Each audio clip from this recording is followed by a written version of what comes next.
Welcome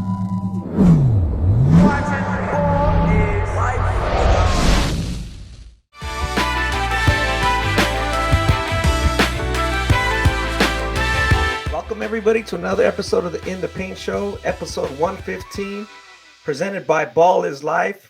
Ronnie Flores here with my co-host Kelsey Hopkins. Chelsea, professional players, played with 4 WNBA teams, is currently overseas, so we appreciate her taking her time out of her busy schedule. Chelsea is going to be a co-host periodically to talk about, ball in all areas. She's very well versed. And Chelsea, welcome aboard. Ronnie, thank you so much for having me. I'm excited about the opportunity, just to talk basketball, do what I do best. So here I am. Yeah, that is definitely what you do best. I know you have great, strong opinions and points, but we're going to talk a lot about a lot of things have happened in the WNBA off the court, in the last week or so. And, we're going to chop it up about, whatever comes to our mind. But one of the first things I want to talk to you is the NBA All-Star team got announced. And yes. Let's go over the starters real quick. In the East is Trae Young, DeMar, Joel Embiid. KD was injured, so Jason Tatum jumps into the starting lineup from the Boston Celtics. Yep. And MVP, the Greek Freak, the NBA champion. In the West, Steph Curry, no surprise there. John Morant, the Joker from Denver, the big man, LeBron, and Andrew Wiggins from the Golden State Warriors. Andrew Wiggins, sleeper. Yeah, what do you let's go. Let me get your initial reactions to the team. I guess you could rattle off the full team, or we could talk about the starters. And obviously Draymond was injured and KD's injured.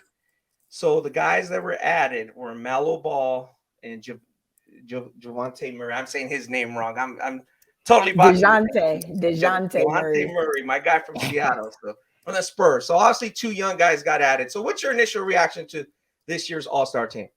For the most part, I think they got it right. Okay. I was surprised to see Andrew Wiggins as a starter, but he's having an incredible season. I think sometimes just, being on the Warriors with all the star power, you got Stephen Curry there. Obviously, Klay Thompson just came back. He's working his way back. Draymond's been in and out of the lineup with his back injury, but obviously they're a very well-oiled machine. They have a lot of good pieces around. So, Andrew Wiggins is quietly having a very, very strong season. And if you look at the numbers, he's pretty deserving. I think it just kind of shocked everybody that he got in. So that was definitely my surprise pick, but I think he deserves it. Yeah, no, it's pretty interesting when you hear about players being on the more popular franchises. Because I remember the year after Kareem retired, and obviously the Lakers were just so popular then, and they were always on TV, and the Celtics, and AC Green got voted into the starting lineup over Karl Malone. So the next time they played Utah, Karl Malone put 62 points on his head because he was just trying to, because he was just, AC Green got voted in by the fans. So I see how Andrew Wiggins got voted in by the fans. I think he had a social media push, or somebody out there that was really pushing his name. But the fan base in the Bay too, like they're going to ride for theirs. So, Andrew Wiggins, like I said, he's been having a good season. So I'm sure the fans up there got behind him, and that's kind of what happened. Yeah, wanted to ask you a couple quick questions about the young guys. Obviously, Melo looks like he's going to be a perennial all-star. I don't think people are really surprised by that going forward. Obviously, as the team gets better, he gets more, more seasoning. He's going to be really good, and we've known that for a long time.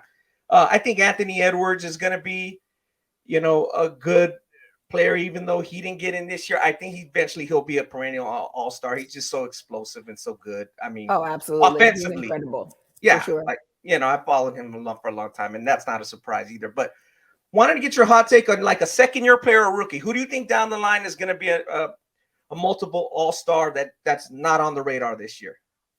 Well, he's kind of on the radar, but his team sucks. I really, really, really like Tyrese Halliburton, and he actually just got traded like an hour ago from Sacramento to Indiana. But I think the kid is super talented. I think sometimes it's really hard to kind of appreciate and see how good these kids are when they're stuck on these bad teams. And I'm a fan of Cole Anthony too. He's in Orlando. He's tearing it up. But when the team is so bad, it kind of those performances are getting swept under the rug. But I would not be surprised to see those guards. Very dynamic, become all-stars one day.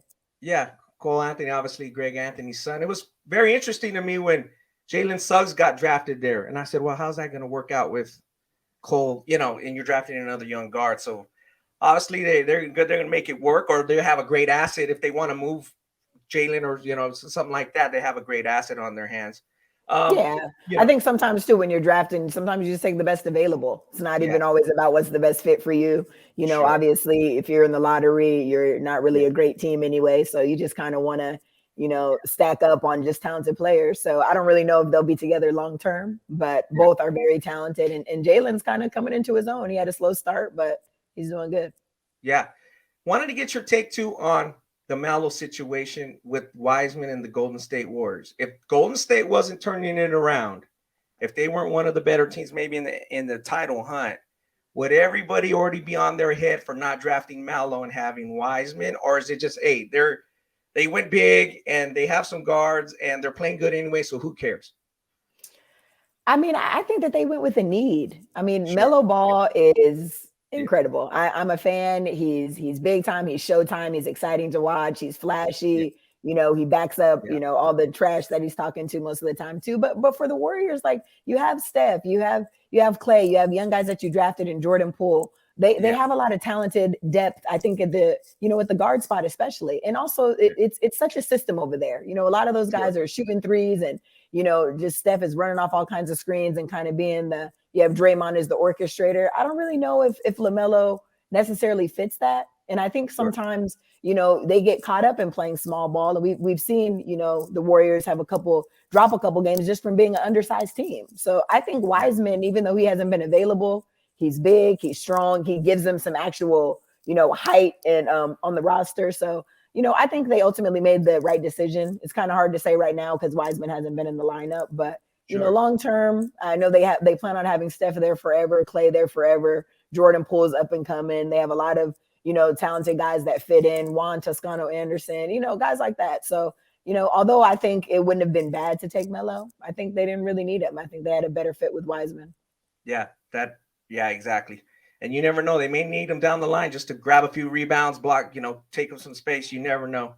Well, absolutely. Right now, they might match up with my Lakers. I mean, we're struggling. We're just trying to get in there. So, we probably going to go in as the 8th seed. Chelsea. And we have a lot of height. They better put Wiseman because Anthony Davis, they need somebody for him. That's all I'm saying. I know you're still going to pull for the Lakers, and I know you think they're going to pull that 1 versus 8 off or 2 versus 7, whatever they get into. So we'll see how that plays out. But before we bring on our special guest, Kelsey Bone, she's currently a WNBA free agent. I believe she's overseas as well. She formerly played with the Aces, played with 3 other teams since 2013 is basically when you came in, and you obviously played for the team that was previously the Las Vegas Aces, the San Antonio Stars. So we want to get some perspective on that because they've done a lot of things here in this offseason, very important to the future of the WNBA. So before we bring her on, I want to talk about something before we talk about the WNBA, the growth, and they're announcing their $75 million in funding, which we'll get into.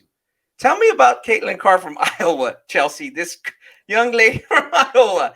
I mean, I'm looking at the video. I'm like, wait a minute. Was there just 30 seconds on the shot clock when she saw that? What do you think there? Is she that good? Is it a few highlights mixed together? Girl, what do we got going on? She's incredible. First of all, I just kind of found out who she was maybe about 2 months ago. So I really started tuning into her games and following her. First of all, Iowa kid. So, she could have went anywhere in the country in terms of, schools, and she decided to stay home. She has the neon green light. I mean, that girl will pull up from the parking lot. She does not care. And she's making it. And she's very exciting. A player to watch. Obviously, they have her in the National Player of the Year conversation, just being a sophomore. Sure. I think she's definitely going to get better. And I'm excited to see, how she does in the WNBA. Everybody's kind of jumping the gun like, this girl is so good. Like, maybe she should, enter the draft tomorrow. But I think she's a dynamic player, and she's going to be around for a while. So we'll see. Yeah. Let her get some NIL money or something. I'm just watching her because, like, the way I like it is that she kind of explodes and gets like in low, and gets by defenders, and then she's straight to her pull up. Now she's square again. Like most players are not that. And the difficulty. I mean, it's 2 people flying her, 3 people flying at her. She's shooting a step back. She's pulling up from the logo. There isn't anything that I've seen that she cannot do. She also passes the ball. She has double-digit assists, and she gets triple doubles often too. So super talented player. And I like that she kind of took the road less traveled. She didn't go to UConn. She said, "Hey, I'm gonna stay home. I'm gonna do it for my family. I'm gonna do it for the fans in Iowa, and we're gonna give the people something to cheer about." She's very exciting. Yeah, no doubt about it. So Chelsea, let's jump into our main in the paint topic here: the growth of the WNBA. Obviously, something you invested in, something you experienced. On February 3rd, the league announced its largest ever capital gain, really the one for any women's sports property. And they're stating a large portion of the funds will be used in marketing, digital, and globalization of the WNBA. So I wanted to get your quick reaction to that, and just basically what you think it means perception wise and then reality wise. Well, perception wise, I think it's huge because you have all the trolls and the people on social media that say people don't care about women's basketball. Sure. So now you're seeing all this money being pumped into the WNBA. Obviously somebody cares, so that's the first thing. Second, I just love to see people investing in women. I mean, it's long overdue. These WNBA players are incredible. And I think just with anything, if you invest in something, if you put money into it, it's going to grow. And that's basically what these people are saying, the funding, and they're saying, hey, we believe the WNBA can be something, can turn into something. Correct. So let's water it. Let's see what happens. So that was my initial reaction. I think it's super exciting, and I just hope that the money's going in the right areas, or what I think is the right areas. So I guess time will tell about that. Yeah, we'll talk about that. My reaction is initially companies and affluent people are investing where they think, others will look at their brand or what they're doing in a better light. And like you said, women are investing in women's properties is a big thing right now and has been for a few years. So I think that's a positive thing, obviously, and that's good. It's just crazy right now, Chelsea, that private individuals and some companies just have tons of money. Well, so many people are struggling. Obviously, we're in the middle of a pandemic still, and I've heard these things about this, like social justice luncheons from big companies like ESPN, or people were saying, where can I invest? Where can I help?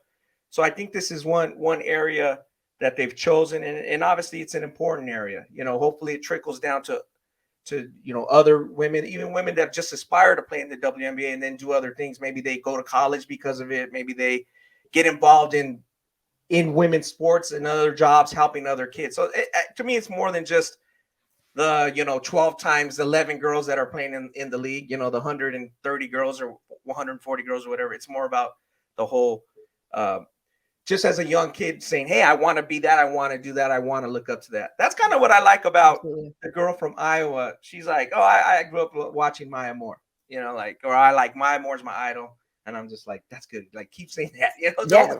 Maya's my idol too, and she's barely older than me. So I definitely understand Caitlin's sentiments. And like you said, it's just about giving women a platform, giving them an opportunity to shine, and supporting them with money and endorsements and everything else, like we do the men in in these other sports. It's the same thing. Sure. Now let's talk about a little bit of financials and what this means. And what kind of what we think could be good strategies or good avenues to get started on. I'm looking up several online reports. It says that the W generates about $60 million per season and has $70 million in operating costs. So a lot of that money comes from ticket sales and ESPN's TV deals. Now the NBA owners hold 50% of the equity in the league. 50% belongs to the 12 teams. Now 5 of those teams are also owners of NBA franchise. So the league is maybe worth in the range of $1 billion. So right now the players are getting, again, I'm going off reports that I see, that's somewhere between 20 and 25% of the revenue. 15 of that is coming from 15 million from the NBA and 25 from TV rights, as we said, and then 20 million a year for the tickets, merchandise. So that's where they get to that $60 million number. Again, give or take a few million, but so obviously if something's making $60 million, there's something there. Like you said, now, obviously you want to get it to where it's making more. So You know, obviously Chelsea, the owners want to turn a profit. So, what are the top 3 areas you've experienced or you've learned about being around other NBA players or even being around people in front office that you think would be a good investment for that 75 million that's being invested that got announced, you know, in order for the league to be more profitable? Well, first and foremost, I would say marketing. Okay. I think the WNBA, as of late, has done a better job with just, Sure. showcasing the league. But just to give small examples, like, a lot of WNBA jerseys are not available. They're not accessible. Like, Kalia Copper, she was the finals MVP and her jersey wasn't on Nike. So I just feel like there's small examples where you can see that there's money to be made and the league isn't capitalizing on it. And obviously it costs money to make money. You have to pay Nike to produce these jerseys or whatever. But if you see that there's a demand, if you see that, people are interested in it, then the product should be available. Also, too, who they choose to market. I mean, the WNBA, in my opinion, just does not do a good job of showcasing that there is many talented women across the board that are playing. A lot of times they focus on the same people, and those people are amazing in their own right. Breanna Stewart, Sue Bird, like, this is no knock against them because they're incredible players. They deserve to be endorsed and showcased. But there's a lot of people that are fans of other players that you don't really see. You don't really hear about them. If you're not really an avid WNBA watcher, you don't really know who Benaja Laney is on the New York Liberty. And she had an awesome season. She was a first-time All-Star. You don't really know about some of these maybe smaller market teams that have great players that, the avid fans know about, but, the other people don't have a chance to see these girls because they're not, in the forefront. So you have commercials like, Sabrina's been in a lot of commercials and deservingly so. She, she's a great player. You see her on State Farm, but it just seems like a cycle of constantly promoting the same 5 players. You can count them really on one hand. Diana Taurasi, Sue Bird, just the favorites. And like I said, these women are incredible. So it's not about, we shouldn't promote them. It's just, hey, we should promote everybody else too, because there's some other great up and coming players too. And a lot of the people that they choose to promote are older players. They're on their way out. Like Sue Bird, she just said, Bird is almost very little bit younger than me. And Sue Bird said, this is it. Like, this is the final countdown. This is my final season. Diana Taurasi, maybe has like 2 seasons left. But, so we need to start putting into these rookies, these second-year players, these third-year players who are going to be the future of the league and get their faces out there so people know who they are.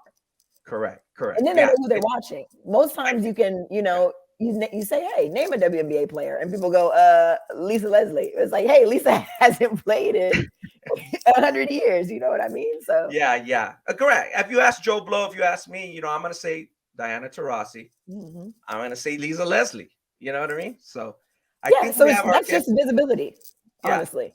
Correct. I think we have our guest, Kelsey Bone, joining us now. Kelsey, I'll bring you in. Kelsey, can you hear us? Yes. Hi, guys. How are you? Hi. Good. Appreciate it. Kelsey, appreciate you joining the In the Paint show. Kelsey has a lot of insight. She's currently a WNBA free agent. I know you formerly played with the Aces and 3 other teams. So, Kelsey, welcome aboard. Thank you. Me and Chelsea were just talking about some of the marketing strategies of the WNBA and where some of that $75 million should be, going towards. And just wanted to get your highlight. How did you feel when you heard that announcement? And then in your opinion, what is something that needs to be done right away with that money, or something that would be a sound strategy to use or utilize? Well, first of all, thank you for having me. Sure. But I think to answer your question, one of the first things I thought about when I heard about this $75 million fundraiser basically was, where is this money coming from, and how do the people who are giving this money impact the decisions that are going to be made in this league? I think a lot of times when I saw, Swing Cash made a post that she's involved in it. Then you have companies and corporations as big as Nike who have invested in the league. And so I think a big thing that we can always say that the league has struggled with is visibility. But for me, I think the first thing that needs to happen with that type of investment in this league is that the players need to be taken care of first. I think, travel, I think arrangements and things that first make the league something that it's easy to say that, you know, the WNBA, there's no other league in the world that can compete with what the WNBA is.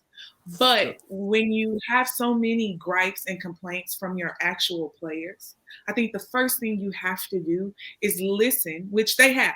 In recent years, they've been listening more and more. But I do think you have to start with the travel issues. As professional athletes in America, charter flights are just a non-negotiable at this point. Every team should have a plane. It should not be something that's questioned. I don't think it's sick to think that you could miss a flight, you could have a flight canceled, you could have all of these things and still be expected to go and play a game. And instead of just eliminating that factor, I know there are times where just certain things you can't help it, but when you eliminate that human error factor, you know, players, we shouldn't have to pay to upgrade our flights. We shouldn't be running in the airport trying to fight the rest of the general population to get an exit row seat. I think there are just certain things that just shouldn't be questioned when you're talking about the Women's National Basketball Association. And so for me, the first thing you have to do is you have to take care of your players. And piggybacking on that, you then have to give more people an opportunity to play in that league. I think the visibility it kind of takes care of itself in a sense. When you have more teams in more markets, when you have more teams in places that are women's basketball hotbeds. I think when you think about some of the women's basketball hotbeds in America, there are no WNBA teams there. And so when you can get more people in more areas of the country familiar with your product, the visibility aspect kind of takes care of itself. Yeah, Kels, what markets do you think should add a WNBA team since you brought that up? I definitely think there should be a WNBA team in Houston. I might be a little bit biased because I'm from Houston, but when you talk about the dynasty that the Comets were, that deserves to be celebrated every day that league survives. The Comets deserve to be celebrated. I think Tennessee should get a market. I think the house that Pat Summitt built, all those fans would definitely get on board for sure. Should absolutely have a team, and I think somewhere in Northern California, I think when you think about what the Warriors are doing with basketball, that's a market where people are just hungry for basketball. You can't even overlook what the Sacramento Monarchs were to that part of the country. So I think there are a lot of different places. You can even talk about Charlotte, being on the Southeast. And I think there should just be no area, in my opinion, where people can't drive a few hours and get to a WNBA game. Just like you can hop in your car and get and I get it. It won't be 32 teams like the NBA, right off the bat. But there are ways that you can do it so that when people want to see a game in person, that it's accessible and it's possible. Mm-hmm. Gotcha. Yeah, that makes sense, Chelsea. Those are good points, Kelsey. Wanted to talk a little bit more in depth about, is there any aspect of women's basketball that has been grossly overlooked? Like maybe not the marketing, but is there just anything it is for either one of you that's just been grossly overlooked? That's simple, a simple low-hanging fruit that can be changed or fixed.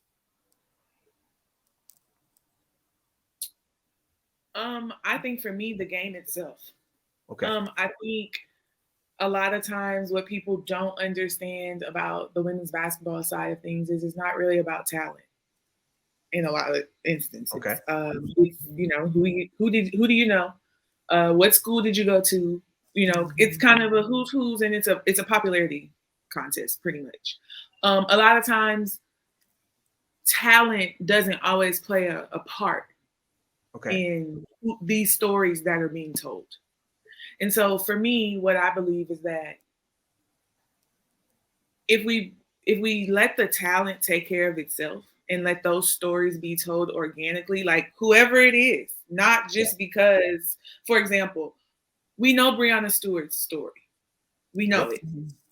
let's tell some other stories. You know what I mean? We don't always have to hear the same stories all Correct. the time. And I think what happens is that when you only tell the same stories over and over again, you're only tapping into a certain group of people. Correct. There are 144 women in the WNBA. There is someone that can relate to different stories and things that we've all been through and all of these things that if you got more stories out there, that would be an easier way to draw more people in because you're now more people can relate than just the same 5 stories that we hear year in and year out. And Chelsea made that point earlier. She brought up Breanna's story. For whatever reason, again, just being a neutral observer, we're hearing about the same 5 to 10 girls all the time. The 5 to 10 girls that are star players or whatnot, and we're not hearing about a 6-man. We're not hearing about a team that's a player on the team that's maybe fighting for a playoff spot too much.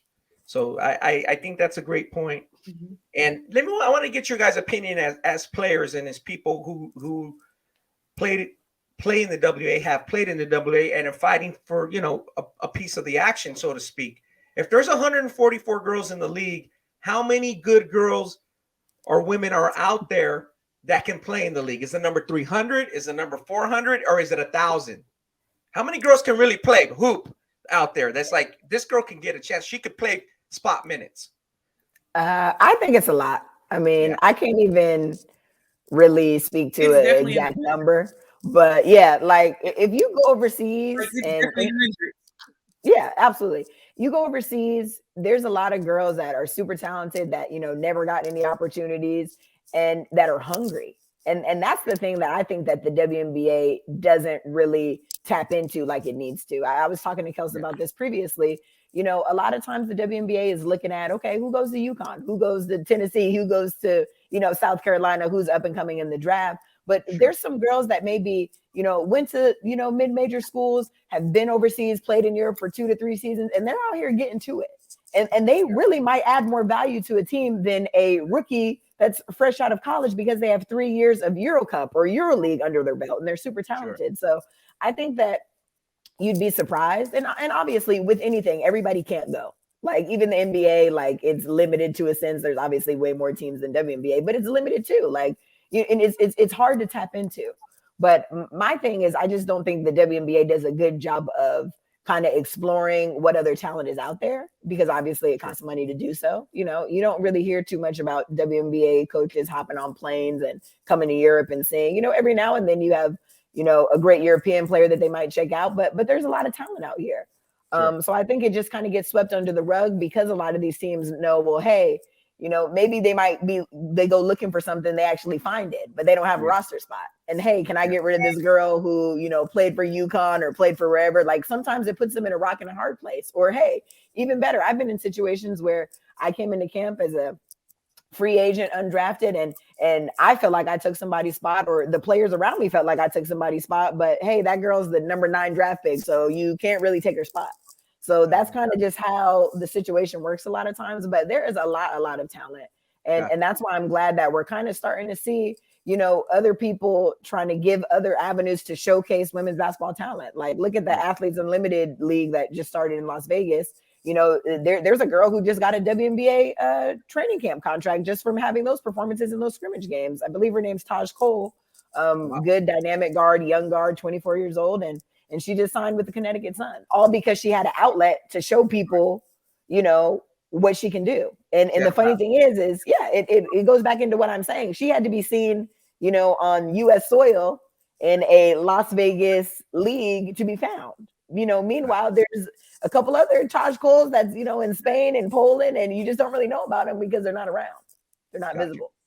So, well, and I think to piggyback off of Chelsea, there's another side of it in the sense of like, there's so much talent in Europe, just as the European players who never, there's a girl who plays in Fenerbahce. I play with her, Alina Igapova. We played together a couple years ago. And she's arguably the best player in the world. And as Americans, you'll never know who she is. You'll never, ever hear her. She had an opportunity. She signed with the Sparks 2 or 3 years ago. and just ultimately ended up not coming. And what happens is that the European players are really good over here, and when they come to the W, they sit because it's a political thing. It goes back to it not being always about your talent. Yes, you're the best player in Europe, but when you come over here, you're going to play behind this American. You're going to play behind this player. You're going to play behind this person. And so a lot of times they don't come because they don't want to sit on the bench. They're not used to that. That's not their reality. Yeah. And at a point back in the day, it wasn't enough money to come over and even have to deal with all of that.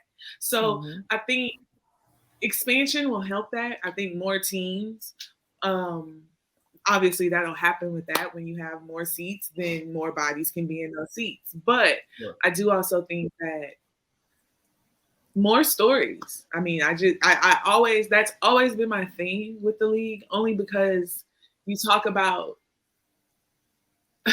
when you talk about the group of women and what you have to have and what you have to do to even be able to be drafted into that league, it makes us a dynamic group.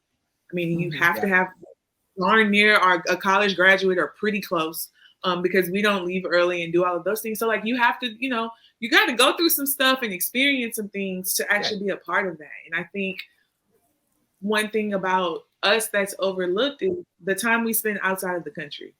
It turns us into world travelers. We experience things and we have experiences that most people don't have. I've done more things before I was 30 than a lot of people. I've been to a lot of countries, filled up 2 passports at this point.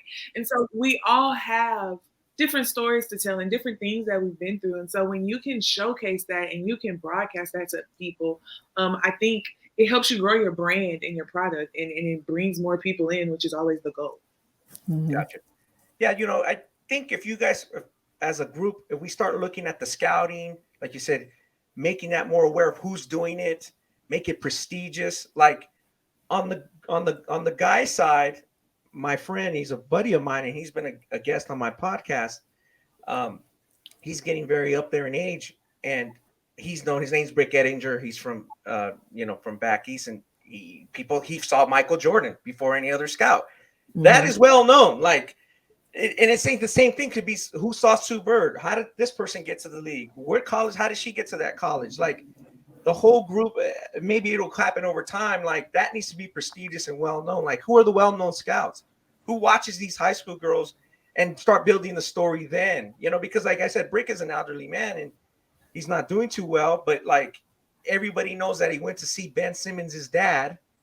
His name is Cecil Simmons for North Carolina because he played at North Carolina for Dean Smith, and he goes, guys, don't worry about Cecil Simmons. There's this other guard on the other team that is like, oh my God. So those stories grow organically. There's not enough organic stories like that I hear. Again, I like the high school scouting side stuff. That's what this podcast is mainly about. So that's what I like to hear. So I don't hear that much about it. So it sounds like if there was more investment in that, and like you said, as the teams grow, as more teams get added, but like the scouting and just being the best talent, it has to be identified more and put out there. I think that's one of the ways is one of the ways the stories can grow from these girls from when they're younger. Absolutely, I agree.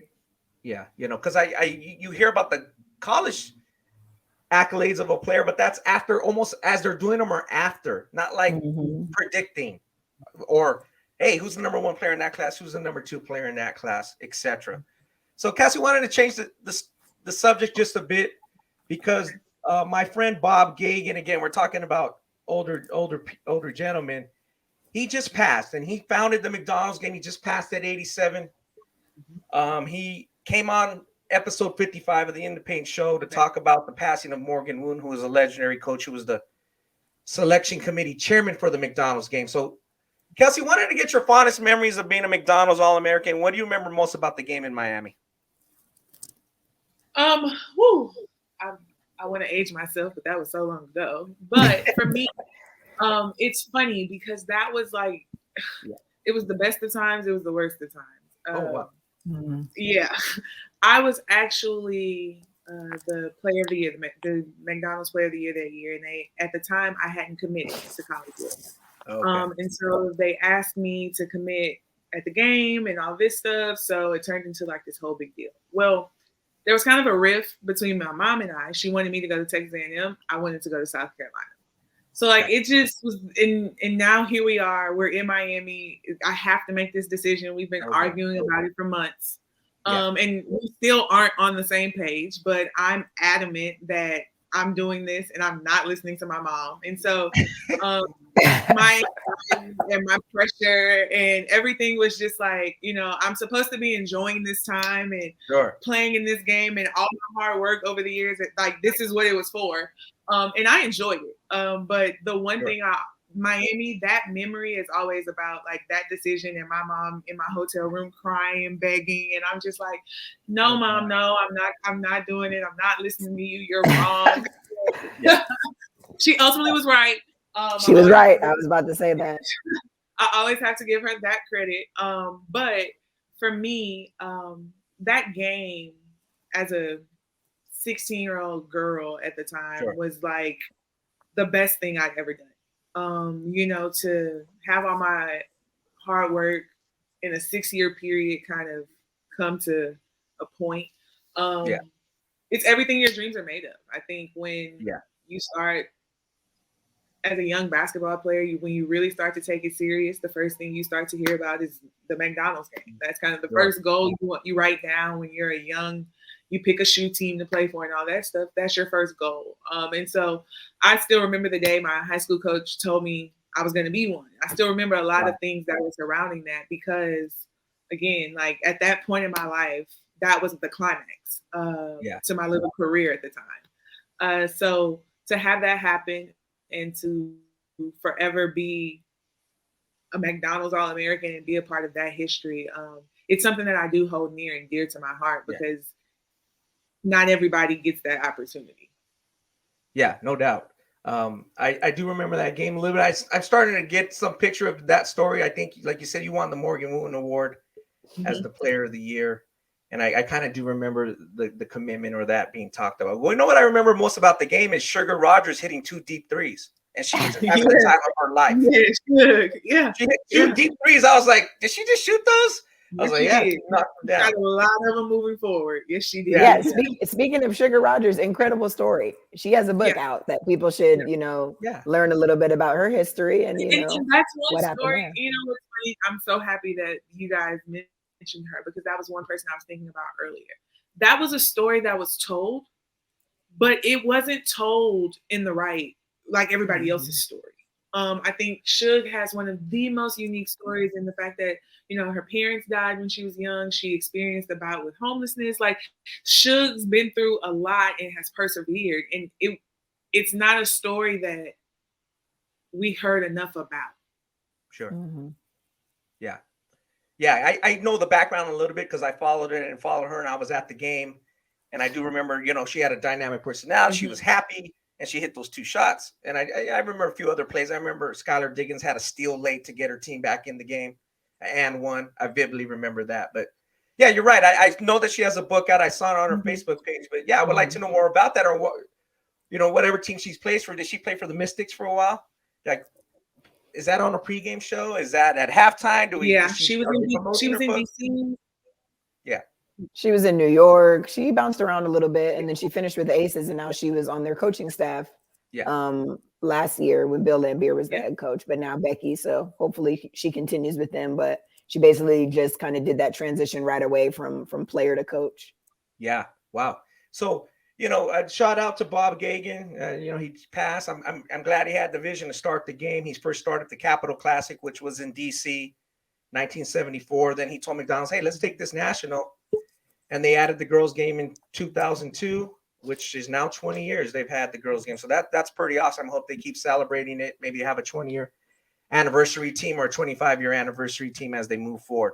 But let's continue on this topic of the WNBA. I wanted to talk about investing for the right reasons and maybe investing for not the right reasons in the WNBA because we're talking about money. So let's start with the wrong reasons, or maybe not the right reasons. This is from my perspective. If the teams are not making a bunch of money, it seems that the owners are in it for the clout, prestige, to say they own the team. Hey, I'm the owner of the Atlanta Dream. I'm the owner of the Aces, or what? I'm the owner of the Sparks.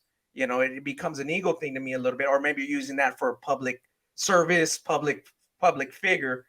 So Chelsea, I wanted to get your opinion on that because we talked about that on episode 73 when you came on, when we were talking about social justice issues in Atlanta Dream. So do you find that to be the case with the former Dream owner, Kelly Loeffler? And do you feel that there could be other owners like that are like, I'm in this because it puts my name out there. I'm in the news. I have a title. Do you think that was the case with her? Well, with the Kelly Loeffler situation, like, I don't think really anybody knew what she was until she started kind of pushing those politics. In reference to her team. And what was crazy about it was because we didn't know her at first, I would thought that, she initially wants to invest in women. She's a woman, here's this sports team that, she has access to or whatever. So that was my initial thought. So then when I heard her that she was obviously campaigning and she's coming out kind of in opposition of what's important to her players. So my first thought is, well, why would I want to own a team full of Black women that are supporting causes that I don't like? Like, it doesn't make any sense, because obviously this team, well, most of the WNBA teams are operating at a loss. It's not super profitable. So, hey, here's this team full of mostly Black girls. They're standing up for social justice. They're talking about Black Lives Matter. And then the next thing you know, I'm campaigning against it. Like, it just kind of just seems counterproductive. So for me, initially, like I said, I didn't know anything about her until she started, speaking out as a Republican. And, everybody's entitled to their own beliefs. Nobody, I'm not going to even dispute that aspect of it. My just thing is, I'm not going to invest and say that I'm supporting women if I really don't support the women and things that's important to them. Like, if Black Lives Matter is, such a hate group to you and you're so anti it, but you have this group of women who feel so passionately about it because they are directly affected by some of the things that are happening in this country. To me, there was such a disconnect. I didn't really understand why she, kind of wanted to be a part of it. So for me, I think that she may not have wanted so much publicity, but that's what she got when the team kind of figured out, hey, okay, this is what she's doing. And two can play that game. And the Atlanta Dream kind of took it behind themselves to endorse somebody that was running against her and Warnock, and kind of just basically pushing her out. Yeah. And so it was very interesting how it happened. I think that was the best decision, because ultimately you need to have people that, if you say that you're going to invest and, you want to be a part of something, ultimately, I think it should align with, what you believe in and kind of, morally, what you support as a person. And I just feel like it's, if you're in opposition to that, then it's just kind of counterproductive. So, but then on the other hand, you have owners like Magic Johnson, who I think genuinely just is a fan of basketball. He's an owner in many aspects with the Dodgers, and, he has his hands on all these different teams. And I feel like he's genuinely doing it for the right reasons. He wants to see the women's game grow. He's dear friends with Lisa Leslie, and, he was around when Cheryl Miller was playing. So he's really a fan of the game. And, even though I think the Sparks may be one of the few teams that probably don't work in the negative, maybe they make a little bit of money, they have a fan base or whatever. I think he's doing it for the right reasons. And that's kind of what the league needs. A lot of the teams at this point are private ownership. So, my hope is just that the owners just care about the cause. And with anything else, you have to invest in it. You have to want to see it do well. And that's ultimately what's going to lead to growth. And I think a prime example of that is Mark Davis with the Aces. He's done a tremendous job so far. He's really investing in those women. He's investing in Becky Hammond. He's investing in facilities. He's investing in marketing, which, I just being a local from Las Vegas, going to the Aces games, this is the best marketability, billboards and things that I've ever seen, for the women's game. And so when I see people like that, I know that those are the right people that are growing the game and that are important, to this league. And I'm hoping that we'll get more people on board. Yeah, Kelsey, in your experience, based on what Chelsea said and my initial comments, do you feel like now looking back and having perspective as a veteran and an older woman, like, maybe some of these teams or some of these owners or some of the people I that employed me didn't have the best interest? Or do you think it's always been or is that just like an isolated incident down with the Atlanta Dream? To be honest with you, I think it was an isolated event more than anything. I think for most of my time in the league, every team had private ownership, or they were still connected to the NBA team, or whatever the case may be. I think when you look at the language is always important around these team acquisitions, because when there's an ownership group, there are a lot of different hands that are involved, that their money is involved, but they don't necessarily have anything to do with the everyday aspects of the team, which was the case with the Atlanta Dream and the Kelly Loeffler situation. She was a part of an ownership group who went in and purchased this team, and her name, just by way of being a part of this group, was attached to this situation. Like, she could have cared less what they bought. And that's what she showed. Like, she didn't care that they went and bought the Atlanta Dream, whatever that money and percentage and however that was going to benefit her. That's all she was concerned with. But for the most part, most teams, the owners, one family, one person, what I mean? You know them by name.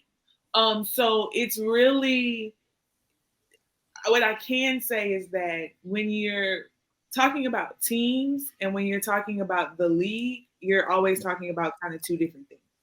The league is one that the league is like, okay, we see you, we're a part of you, but we're kind of leery about you. We always have to side eye you because we don't know what you're going to give us. But teams do try to do a really good job of taking care of their players in their markets, because again, it's always a fight in free agency to try to say, hey, this is the carrot I can dangle you for you to come play for me. So okay, yeah, that makes sense, and I'm glad to hear that would seem like it's more of an isolated incident, and it's because the teams are not making oodles of money and globs of money that the owners are not just like, hey, let me attach my name to this because it'll look good for me in public or look good on my portfolio. So that's good to hear that. It seems like there's not too much of that.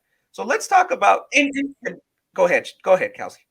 I just want to, because to be honest with you, most of the owners in the WNBA are still, on a team basis, are still operating at a loss in a lot of cases. Like, there's still a lot of them. I mean, when the lady who sold the Sparks to the Dodgers and Magic Johnson, she was losing like $9 million a year. And she was like, her husband died and he really loved it. And she was like, he's gone and I'm not doing this anymore. We're losing too much money. And it was either like somewhere between $9 and $12 million a year, because when you think about it, you're opening up Staples, and yes, you have a fan base, but you're not filling up Staples like the Lakers, and you got to turn the lights on and the concession stands and pop the popcorn. You got to do all of that stuff. And so I think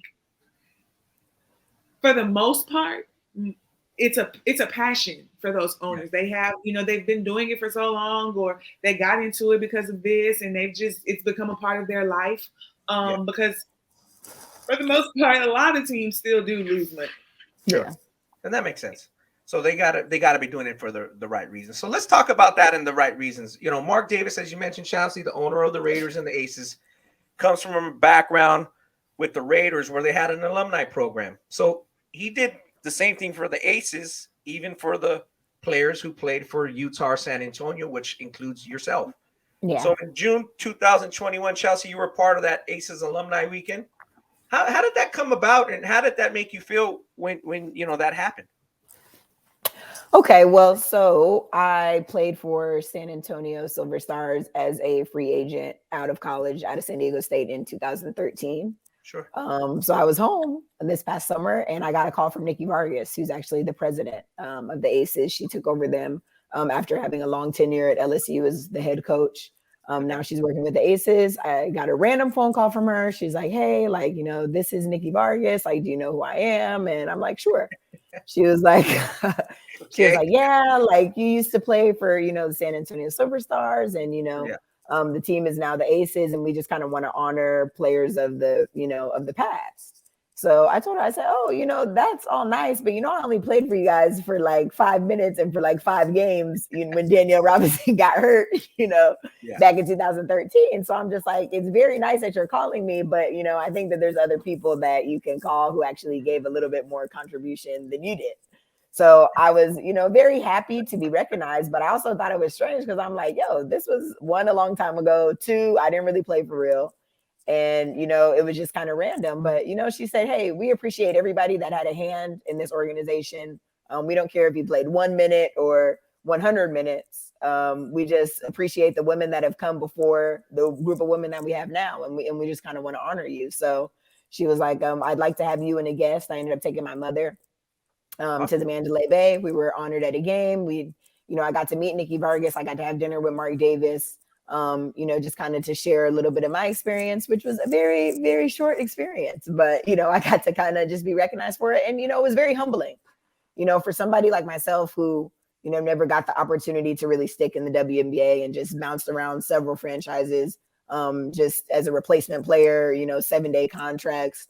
It just was cool to know that, my little minutes kind of meant something in just the big picture, not so much as being a player and, having star power, but just as a woman who, has come along in this league, and there was many women before me and there's going to be many women after. So it was really just an honor, to be invited to such an event. And it was an excellent weekend. I got to do an interview at halftime of the Aces game. I'm familiar with a lot of the players, just, sharing that experience with my mom. And, it's definitely a memory that I'll hold on to for a while. Yeah, that seemed awesome. I did hear about it. I asked you after, but I saw the social media clips and stuff. I go, oh, well, that's pretty interesting.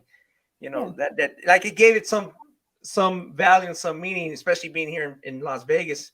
And it meant something to me because I like the silver and black. I like I know how the Raiders are about, right? I want them to win. I'm just like any other team. I'm hoping the Raiders will win, and they're not. At least they made the playoffs, but I know what it means for people to feel like they're associated with the Raiders because of where I grew up in Southern California. They had the first black head coach. They had the first Mexican quarterback. They had the first Mexican Super Bowl quarterback. They had the first woman GM. So that's where Mark comes from. Like Al's just kind of does it his way.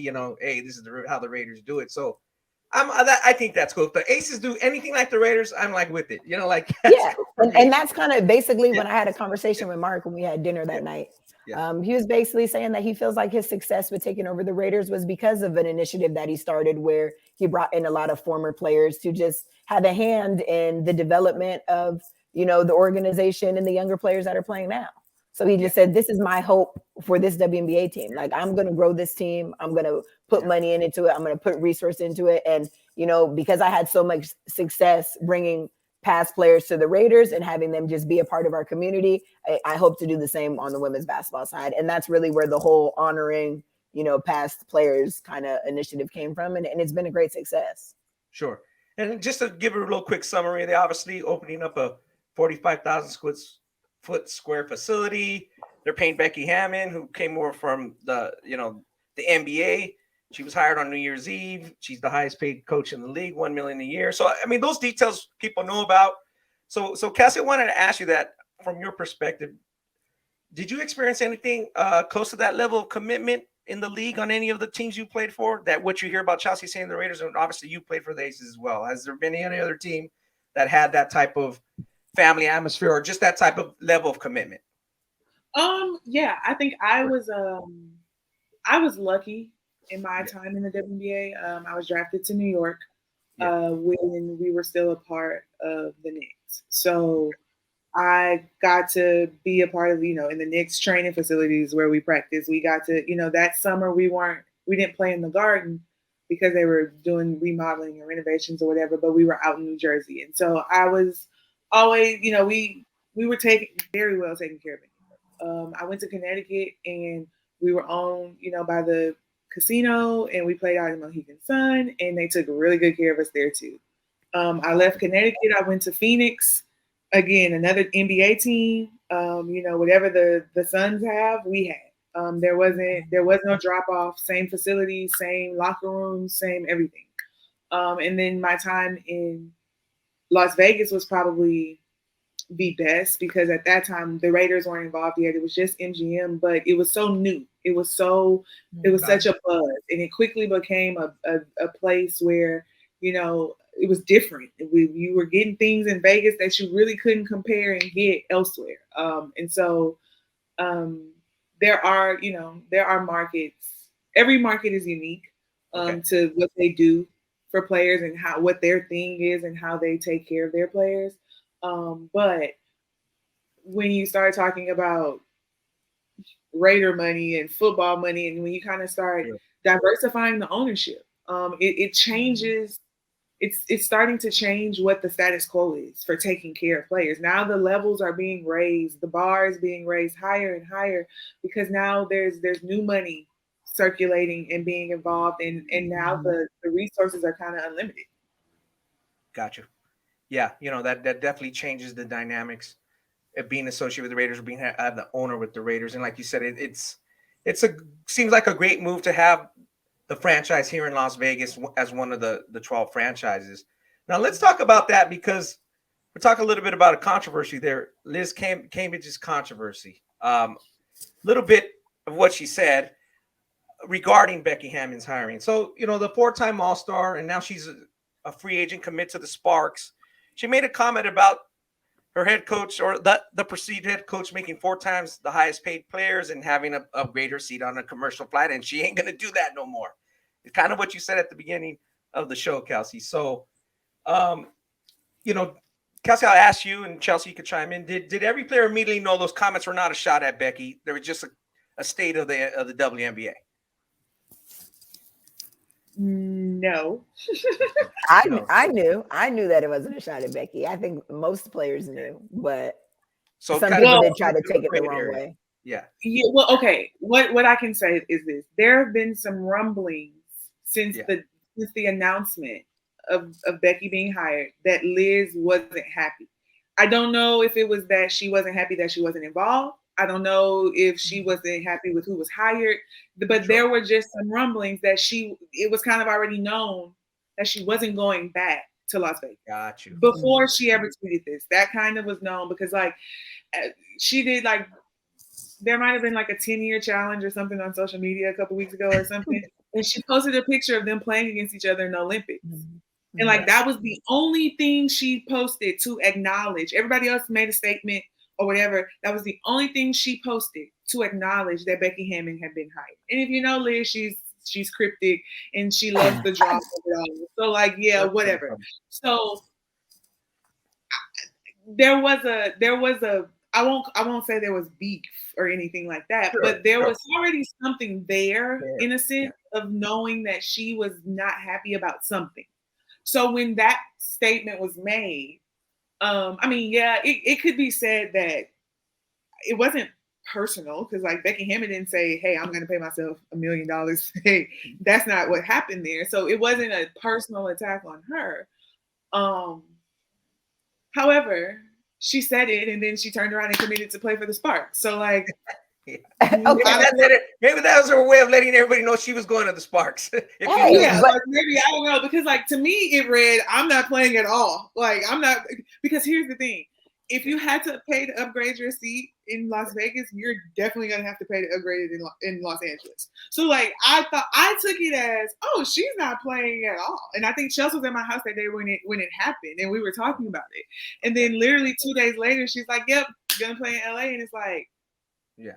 Because then it leaves you to question, well, where were you? Like, you know, where was that shot going? Was because now you are playing. You're just not playing in Las Vegas. Interesting. Okay, well, first of all, I agree with this, but I also think that 2 things can be true at the same time. Yeah. Like Liz was not wrong. You know, I think more so people take it how they took it because of the messenger. Liz has this reputation of, you know, being a rebel, being a diva, whatever, super talented player. Nobody can dispute that. But a lot of times the issue surrounding Liz is not her talent. It's everything else. So I think if someone else would have said this, if somebody else would have said this, then they would have been, yeah, absolutely right. But because it was Liz, it was like, she's not wrong, but it's Liz kind of thing.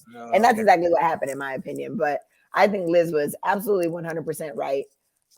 Two things can be true. Obviously, Becky Hammon, it's incredible that she got this salary and, this commitment from Mark Davis as an owner, to lead the Aces franchise. Like, nobody is knocking that at all. But Liz, Liz is just saying, hey, without saying it, what other professional league does this happen in? Frank Vogel is not going to be making more than LeBron James. Yeah. Steve Kerr is not going to be making more than Stephen Curry. So she's absolutely right in that sense, where she is a premier player in this league. She's a max player in this league, and her salary is going to be 210, 220. Obviously, depends on how many years you played, but okay, it's going to be 200 plus. And Becky's making, 4 times that. So, right message, wrong messenger, but I agree. With it. I wanted to jump off the subject, but it's relating to that, just as you say. Like you said, LeBron James and Russell Westbrook make $40 million a year, right? Mm-hmm. So the dynamic with their coaches are a little different. And I kind of related to college and the college experience. I'm always telling people, and people that ask me, what do you think about this college, Ron? This is more on the boys' side. What do you think about this roster? What do you think about this coach? I'm like, it's never going to be a great relationship per se, because you have a men's coach making $5 million, $8 million, $6 million, and the players making nothing. So, like, there's no other job or quote unquote job in America where that happens. Like, if you work at Home Depot, you report to your supervisor. That supervisor reports to the store manager. That store manager reports to the regional supervisor, and so on. In this job, the person who's the entry level reports to the top. Like, and it just makes it a weird dynamic in the college game sometimes. The players have no leverage. What are you going to tell a man making $8 million? So does that play over a little bit in the play of the WNBA? Oh, look at the, coach is making a lot more than me. Maybe the way you guys interact, or no, when you get on the court, it's, hey, we got to put a best foot forward, try to win the championship. Doesn't matter. That goes out the window, or does it affect things? I would beg you to do a poll of every woman who has ever played in the WNBA up until this point. Okay. And the one question would be, how much did your coaches make? Nobody knows, because we never knew that information. That's not information that has ever been talked about, discussed. The number was somewhere like 300. Like, they've always made more. Let's be clear. They've always made more. Because they know it's not right, though. That's why it's not public knowledge, though. Yeah. No, and that doesn't mean it's not public knowledge, because if you get on you can Google anything these days. Like, you can Google and find that out, but it wasn't something that was ever talked about. But they've always made more. Like, when Bill Laimbeer took the job in Las Vegas, he was the president, the GM, and the head coach. They paid him for all of those hats. Like, he was, at the time, he was like the highest paid coach in the WNBA history at the time, because he wore all those hats, and he was making something like upwards of like $350. Yeah, $350. So, like, they've always made more than the players. It's just that now, and social media, I blame everything on social media. I'm that person. But we're in the information age. Like, everybody's business is available if you look hard enough. And so, when they're broadcasting, because Becky Hammon has spent so much time saying she wanted to be the first woman to be a head coach in the NBA, now her moving to the WNBA brings you a different notoriety. You got a different set of eyes watching you now. A different group of people care about your league. So then different type. That's an NBA thing. We don't ever know how. Like, even now, like, they're starting to say, I signed a max contract in 2018. Nobody anywhere wrote down how much money that was. Now you sign a max contract. Jonquel Jones just signed a max contract. She's gonna make $207 this year. She's gonna make $212 next year. Whoa!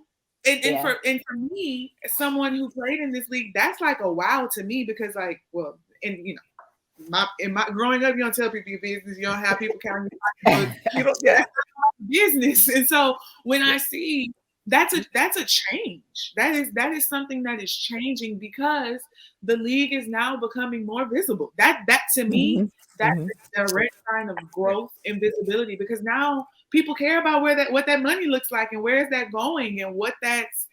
And I'm telling you, pre Becky Hammon, not one WNBA player knew how much their coach. I mean, if they did, it wasn't an issue. Yeah. It wasn't out there. Interesting. No.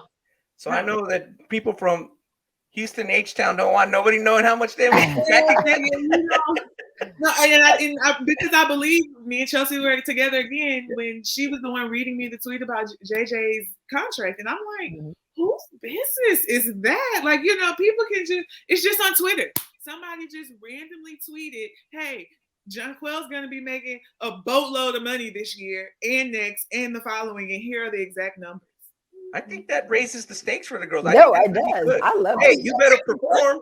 And the fans going to be like, hey, I want to get on her. I'm going to get behind her, for sure. Okay, but also get behind me, because when I am performing, I need that price to go up, though, on the next contract. So I love it. Like, I love that it's public knowledge. And so you know exactly, hey, and two, just as a player and as a competitor, if Kelsey Bone is worth this, then what am I worth? I know I'm worth. Exactly. So that's how it works. That's how and it could be like the sword can be on the other edge, like we're seeing with Russ in LA. It's like people are always like, Jesus. You making all that money. Don't talk about Russ. Don't talk about Russ. I have a soft spot. Just don't. Not him. I hear you. But that's good. It sounds like that's a good thing that it's being in the public eye. People are it raises the expectations. So that is a good thing to me. Let me go back to Liz for a second. Again, for people that are supporting the league and want to find better ways for it to turn a profit, does it make a sense for a star player to complain about those conditions? Or are we at the point where, hey, it has to change, like you said, Kelsey, early in the show? It has to change now. Doesn't matter the profit level. Does it have to change now? It has to change, period. Okay. Period.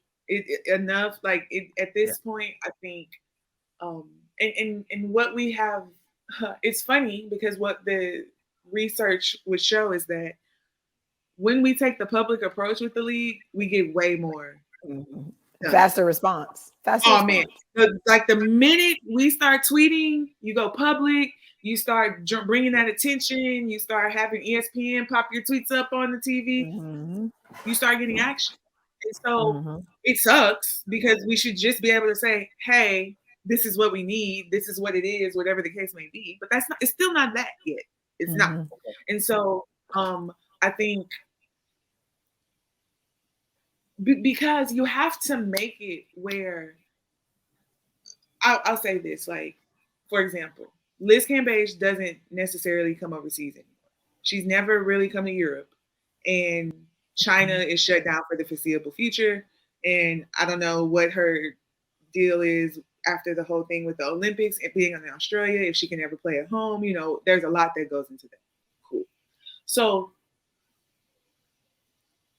my thing is that the WNBA's goal should be to make the WNBA a place where players want to play, not where they have to play. I don't want to go overseas anymore. I guess I'll just stay here and do this now. Like, it should be something where it's like, this is my job. This is what I do. I love this. Like, I mean, when you look at the men who play in the NBA, they are professional basketball players. Like, they are that. And I don't think you always get that same feeling when you're in the WNBA because you always got to be rushing to go overseas. Or if you decide that you don't want to go overseas and you can afford to stay at home, whatever the case may be, I think you want to make it a situation where it's like, well, I can't just leave $220,000 on the table. It's like, no, this is my job and I'm going to work this summer. You know what I mean? Like it has to, that part has to change. Like, okay, it's free money. I mean, because for all practical purposes, there was a time where the WNBA was like shopping money, like pennies. Yeah, like we're just playing because we want to play in front of our families. You know what I mean? We want to do that part, have that aspect, but like the big money is across the water. And for a lot of people, that's still true. That's still true. And so you have to make it where it's able to be competitive. And I think because here's what's going to happen. This next crop of kids that's coming out of college, they're not going to need the WNBA because they're going to make more money in college. You know what I mean? They're going to come out of college before they even come out. With all this money already. So it becomes like, do I want to be a brand or do I really want to play? And again, I just think it's better when people want to be a part of it, not just, well, yeah, if they're going to give me this money, I might as well go play because it's right here. Kind of. Okay. Yeah. So I see what you're saying. The perception of it and the necessity. Like, hey, this league is where you want to be at. We're not like, okay, I'll just play because I'm going to stay in the States. So that's a good point that I would never thought of. Wanted to get your guys' takes. I want to play good cop, bad cop. I want to take the advocate of devil's advocate here before we let you go, Kelsey. I appreciate you being on and giving your insight. If the WNBA is constantly compared to the NBA, it almost seems like it's always going to fall short and seem like it's a step behind or a grade below. Does that make sense? Is that even fair? So when people talk about basketball, they always bring up the NBA. Well, if we keep doing that, the WNBA is never going to be above. Like, do you guys see that as a group, or do you guys think, hey, no, that's how we have to do it because that's how we're going to get shit pushed through? I think it's a little bit of both. Okay, so yeah. I'm pro NBA. Okay. Most people aren't when it comes to the WNBA. They don't like.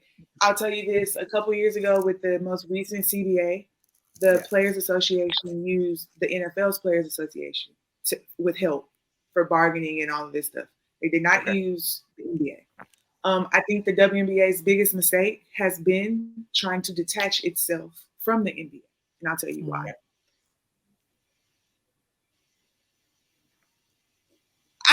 I wasn't alive, but the NBA at 30 wasn't the NBA at 75. It just wasn't. What I like to try to make all the time. Absolutely was not. And people want to compare the WNBA at 5, 10, 15, 20, 25 years old to a product that struggled its first how many every years until it finally was able. Yeah, like it took them. The NBA has only been profitable since Michael Jordan. Like, let's just call it what it is. Like, the NBA didn't really become the product that it was until Magic, that era. And so what happens is that if everybody would take it for what it is right now, like you can't compare yourself to the NBA at 75. But what you can say is, show me and help me with what you did to get from 30 to 70 where you are, to where you are now. And I think this is what happened when David Stern came up with this idea, and everybody back in 96 or pre-96 was talking about doing this surrounding the 96 Olympics and the women's team in the Olympics. He went to these NBA owners and said, these are the markets. You will own a team. Great. Yeah. Those 12 teams came into existence. Maybe 3 of them still exist or are left now. But what happened was that quite naturally, they lost money, a lot of money. And the NBA owners they didn't remember what their NBA teams did back in the day. And so they bailed. And so you had to, that's literally what happened to the Comets. Leslie Alexander, the owner of the Rockets at the time, he sold the Comets to the Hilton Furniture man. Like, the man, he was known in Houston for having these crazy commercials with his kids for his furniture store. And you could literally call Hilton Furniture and say, hey, I want to come work for the Comets. And he'd be like, well, meet me at the Compact Center at 3:00. And you would get hired and you would get a job. So it kind of started getting into the wrong hands. And then I'll be honest with you again. After Val Ackerman and Donna Orender as the first 2 commissioners, it got real funny. They brought in Laura Ritchie, the lady from the Girl Scouts. Then they brought the lady from Coca-Cola. And now you have the lady from Deloitte. And it's okay, yes, I get the business aspect. I really get that part. Yeah. But at what point do we get someone in here who also has a sports background? Because it's not selling cookies and cokes. That's not what we're selling here. That's not what this product is. I remember in 2015 being an all-star. And it was this whole, how are we going to get people to watch? How are we going to get people to do this? And it's we're going to change the uniforms and we're going to go to a scoop neck uniform and shorter shorts. So can I drop step her in the paint and dunk her? Or are we just worried about image and making sure that my thigh is out? Right. What are we doing here? And then it's there were so many things that were being focused on. And it was just no, that's not, we're not wearing this. Our all-star uniforms that year were reversibles. And we were what? What are we, why are these the things and the steps that we're taking? And so I think that at some point, you've just got to bring it all together. And until they're able to do that, there will still be a struggle, because why wouldn't you use the NBA? Like, why wouldn't you piggyback and get that kind of support and have that kind of entity behind you so that you don't fail? And Adam Silver and everybody is still technically apart, but they're not. They're still working as two kind of separate entities. And I think that's a bad thing. So you think they got to come together more, keep this association with the two leagues together? Mm-hmm. So on that note, I wanted to ask you, about, like you said, playing it forward, thinking about the future, because like you said, the league is 25 and you're always comparing yourself to a 75-year-old league, or the public is, I should say. Right. And so in that note, do you think that like the women of the league and the players should always be talking about the greatness of the other players and the past players? Because people always laugh and they say, well, look at the NBA. Why was Kareem Abdul-Jabbar in the dunk contest? They're laughing at him. The little clip comes out on social media. I'm like, guys, you know why he was in the dunk contest? Because he was the damn star. So one day the 12th man could be in the dunk contest. Mm-hmm. He knew, you know what I mean? Mm-hmm.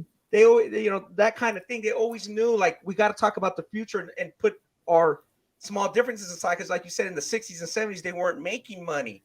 Is that happening enough now? Like with the girls as a group, to say so-and-so is an awesome player, she's the best, to create rivalries, to talk good about it? Or is it more talking about the league not doing the right things that Kelsey's been talking about? Does that turn people off? Do you think there needs to be more of that? I honestly think there needs to be more shit talking in the league. Like, I think there needs thank you. More, I want to chime in on this after you. Go ahead. There needs to be more honesty. Like, I'll be honest with you. Like, if you've noticed, in the past 10 years, the WNBA has changed their logo twice, right? Okay. Because they went away from the traditional red, white, and blue to get away from the NBA. Then they went to the orange, and now they've turned into the woman with the layup and the button. All right, cool. But like, all that's fine. But like, sports is people want to see competition. They want to see you be competitive. They want to know.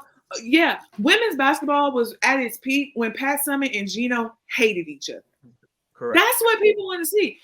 A lot of times what people don't understand is you see all that positive, she's so great, and in real life, they don't like each other. Like, they really don't like each other. And what we don't realize is that if we played more into the fact that y'all really hate each other, and when y'all get off this camera, y'all probably gonna cuss each other out, we would get fans would like it more. Yeah. Like, we try to say, oh, let's be ladies and we're positive and we're family. No, we're not. A lot of us don't like each other. Like, it really is that. There's so much. Because I mean, we're women, for crying out loud. Like, you really think 144 of us all get along? No. Correct. Okay, but Kelsey, go ahead, Chelsea. I think the WNBA feeds into that narrative, though. Like, this year, Ronnie, the WNBA crowned Diana the GOAT of the WNBA. Well, she's not my GOAT. I want to say that. She's not my GOAT. They did a whole, they gave her this nice trophy, hey, everybody sees you as the GOAT of the WNBA. They let the fans decide whatever. But it's like that's a controversy that fuels, basketball discussions on the men's side every single day. Let it ride. Don't pick anybody. Every day we're saying right now. Who's better? Yeah, who's better? We're saying Bronze. We're saying Jordan. Some people say Kareem. Some people say Wilt. Like, let it ride out. Let people have their own opinions. Let people have, reasons why they think this person's the best or that person's the best. Like, I understand Diana is well respected and she deserves everything. Like, nobody's disputing that. But if you want to create, you don't have to push a narrative of, hey, this is collectively what everybody thinks. Because Diana's amazing.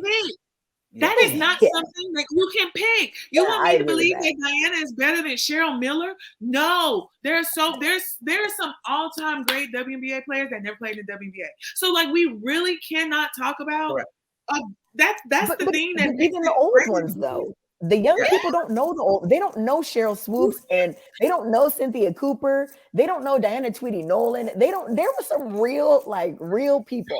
Now in my generation. In my generation, I think Maya is the GOAT. Yeah, no, absolutely. She deserves it. And in my generation, I believe that Maya is the GOAT. I'm sorry. Yeah. Like, Maya is in our generation, that's who I think. If you go past generations. So Kelsey, we'll have you back on one day to talk about that topic, to go all in on all this, because that was what I was trying to bring up it seemed like you guys said they maybe shouldn't have done that. It's like the NBA announces the No. 75 players, so we got to announce these 25 players. Yeah, Yeah. it's just It's one of those dumb. things like this, like Yeah. Even like with the All-Star votes and all that stuff, like they tell you vote, fans vote. That stuff is picked. Diana was gonna win, whether Diana she might not have gotten the most votes. I would argue, I need to see the tallies. Show me the numbers. No, I think she and she probably did, but what I'm saying is that vote didn't matter. She was gonna win. No one else. Yeah, because that's who they push. That's what we talked about. They talk about the same several people, and there is no all-star if Diana's not in it, according to the WNBA. Like that's just how it works. But I think we need these conversations. We need people to have an opinion. We need people to say, "Hey, this player is better than that player." That's healthy dialogue for sports. That's how you grow it, you know. And I think it's okay. So Kelsey, as we let you go, I want to let you get out. I appreciate again your time. You guys mentioned the college and like Gino and Pat Summitt having a rivalry, everybody knowing UConn and Tennessee as much as the WNBA. So that's what I tell people. I'm like, John Wooden is like Pat Summitt, right? Like in that comparison. And Gino Emery was like a newer coach like Popovich. Mm-hmm. So the two forces came together, as you mentioned. The most watched college basketball game of all time is Magic and Bird in the final, and it carried over to the NBA. So I always tell people the WNBA is not there. They don't have Magic and Bird yet. But is Maya more like Dr. J? Is that where we are? Or are we still in Oscar Robertson, Jerry West, George Mikan days? Like, no, where is the league now as we let you go? Seriously, where do we stand today? Is Maya Dr. J? Because we haven't had Bird and Magic. And we know we haven't had Jordan yet, but where is the league at? Maya got out of there. If she would have stayed, go ahead. If Maya still plays, Maya's Jordan. Maya takes this league easily somewhere. I think so. She trains like that Sabrina Ionescu, all that stuff. That really don't matter because Maya's still here, dominating. Like Minnesota's not losing right now. No, not like. And honestly, Maya might be Bill Russell at this point. Like with her shopping, her resume is nuts. Like at this point, like, and I understand what you're asking. Like, from Bill Russell to Michael Jordan was a really long time. Like, where is Maya? Is it Dr. J to MJ? Sure. It's coming. We got some people. Breonna Stewart to me is next. No, but Breonna Stewart needs Magic. To your point, if she's Bird or she's Magic, she needs Bird. There needs to be two people. Well, it would have been Deladon, but she's only played 3 games in 3 years. So that would have been it. It would have been Deladon and the people that they keep picking, like the superstars, like because they won't let things happen organically. The people that they keep putting on this pedestal, they let them down. They let them down every time. And so that's why you have to just like when you look at a Kalea Cooper and you look at what she was able to do in the finals this year, she's been doing that. She's been a bucket. Like that didn't just, now she got a different type of opportunity playing with Candace Parker and some different types of looks and all that. She didn't have stuff. a Candace. That mattered. That absolutely changes things. But that's a story. Her story has been her story. You know what I mean? She's been that. And so I do think I would say there's got to, in my opinion, please don't nobody take this the wrong way, but I think there's going to be one more cycle before we get to the Jordan in the WNBA, and I'll tell you why. I think right now there's a lull in the talent. Like when you think about the last few draft classes and what those top picks have done. I think when you look at like this latest rookie class, a lot of them haven't been able to sustain overseas. A lot of them have been cut. That's not, when you're a top draft pick and you have the WNBA machine behind you, you don't get cut in Europe. Like they let you play through a lot of stuff. And so that's not really the case anymore. You're starting to see a lot of talent get sent home because that change is happening where it's really not there's not a focus on the fundamentals and the talent right now. Everybody's trying to be a brand. Everybody's trying to be cute. Everybody's trying to have the most followers so they can get this kind of money and do a little bit of something different than actually play basketball. We always joke and say, like, our generation, we just played basketball. Like, we were ugly. We didn't care. We didn't care about no lashes. We didn't have no makeup on. We weren't doing any of that stuff. Like, we just wanted to play basketball. And so there's one more, I think, shift that has to happen before we kind of get back to just hooping, honestly, in my opinion. Because I think we're kind of venturing away from that right now. Yeah. I see that, what you're saying. Like, because if you look at Magic Johnson, we talked about him owning the Dodgers and being involved in the Sparks. Like, regardless of his off-the-court activities and the Lakers and the Celtics, like, those guys practiced. He came to practice every day and they hoop. So that makes sense. Well, we hope that it keeps growing. Kelsey, we appreciate your time on our pod today. Thank you for staying on so long. We have to bring you back. You got a lot of opinions. Yeah, Kelsey. Hey, let's do it. Let's do it. I know you want to argue a little more with Chelsea about a couple points. Of course. We were nice today. Like, we didn't even go get anywhere close to how we can get. So we definitely have to come back. Okay. Well, I appreciate your time. Thank you. Thanks, Kelsey. Okay. All right, guys. Bye-bye. Bye-bye. So, yeah, that was great. She gives great insight, and I know she has a lot to say. She could speak a lot more. So, yeah, it's hard to say exactly where the WNBA is in terms of, is it at the Dr. J stage, or is it still in the George Mikan days? I mean, that's just hyperbole anyway. We're just trying to give some perspective, but it does seem things are going in the right way. Obviously, we hope that $75 million is used correctly. And you mentioned marketing has to be right. Chelsea, I wanted to ask you, as we get to close here, would it be good if the fans, if their game is, and it kind of like Kelsey mentioned, if we talk about playing at Staples Center, crypto.com, we talk about playing in the Garden. Would it make sense for the girls to play in various cities, their games, or would that just put too much strain on the players? Like, go play in New Mexico a game, go play in Nebraska, go play in Tennessee, or would that put too much strain and just rise operating costs?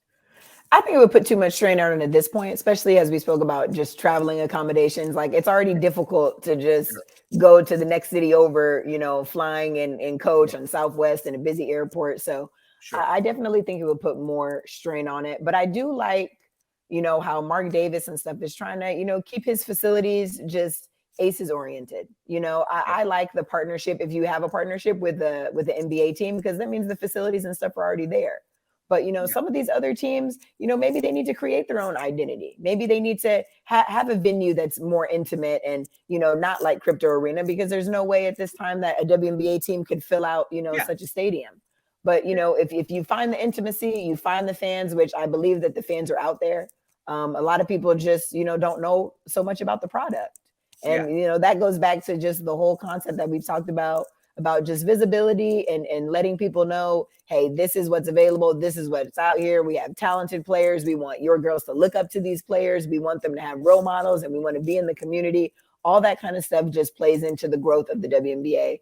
And I definitely think the WNBA is trending in the right direction. But, there's a lot of things that have to happen for, the WNBA to succeed in these 75 years like the NBA. And it starts with just people believing in the cause. And now that, we're getting some money pumped into it, that's going to lead to, better experience for the players, more money for the players, better venues, better marketing. And ultimately, that's how you just keep the league afloat. So I'm excited to see what happens. Yeah, me too. And like I said, for 25 years in, like, people got to have some perspective where the NBA was 25 years in. And I think the WNBA is doing a good job. So wanted to let people know as a podcast close out that, we want to spread more apparel promotion across all our platforms, including our podcast network. You can go to shop.ballislife.com. You get a one-time use for a discount code, 15% off using the In the Paint show. The discount code is PAINT15. Once again, the discount code is PAINT15. Shop.ballislife.com. Free shipping throughout the U.S. You get everything from tees, shorts, backpacks, basketballs, and more. Chelsea, I appreciate you giving me your insight and giving our listeners the insight from your time with, the Silver Stars to, meeting with the Aces and seeing where the league is going, I wanted to give people some news that, high school basketball news, that Steve Smith from Oak Hills retiring after 37 seasons as the head coach at the conclusion of the 2021-2022 season. Chelsea, I know you follow a lot of their players and a lot of the people that have come through that program. I had 34 McDonald's picks, 35 NBA guys. I mean, the list goes on and on. He came on our pod before. He's been a long time guest of our pod a few times. It came on number 62. So we're hope to have him before the end of the season again. But I wanted to let people know that he is going to move on from the high school ranks, which just seems like he's been around as long as I've been following high school basketball. It's incredible. So 37 seasons doing anything is, and plus I've been to Oak Hill. It's way up there in the mountains in Southwest Virginia. It's like 2 hours from Charlotte Airport. And when you get there, you can tell, you look around, you're like, man, you got to really be serious about ball to want to go there. It's kind of grown its own brand. It used to just kind of be for East Coast kids to go that maybe needed some help with their academics or were getting in trouble. And mostly in New York in the 80s, the 80s were so crazy in New York. Kids needed to get it right. But 37 years. So hopefully we keep moving forward, and hopefully that'll be interesting to see who takes that job. And I'm sure it's going to be a highly coveted job. But for now, we're going to close out this episode 115. Thanks again, Chelsea. We hope to see you very soon again, talking about, we're going to talk probably about the WNBA preview. Yeah, we got to talk about Braun a little bit. You kind of shortchanged me with my boy today. So we're going to leave that talk for the about next the NBA episode. Playoffs coming, obviously as it gets closer. Thoughts. Yeah. Oh, yeah. That he's going to get closer to the NBA and see if he actually gets them in and what they can do in that 2-7 or 1-8. We're getting in. We're getting in. Okay. Don't worry about it. Yeah. We're going to pass Kareem in points too. We on our way. So don't worry about it. Man, that's going to be very interesting. But for now, we'd like to appreciate everybody logging in. But until next time, me and Chelsea are logging off. Bye.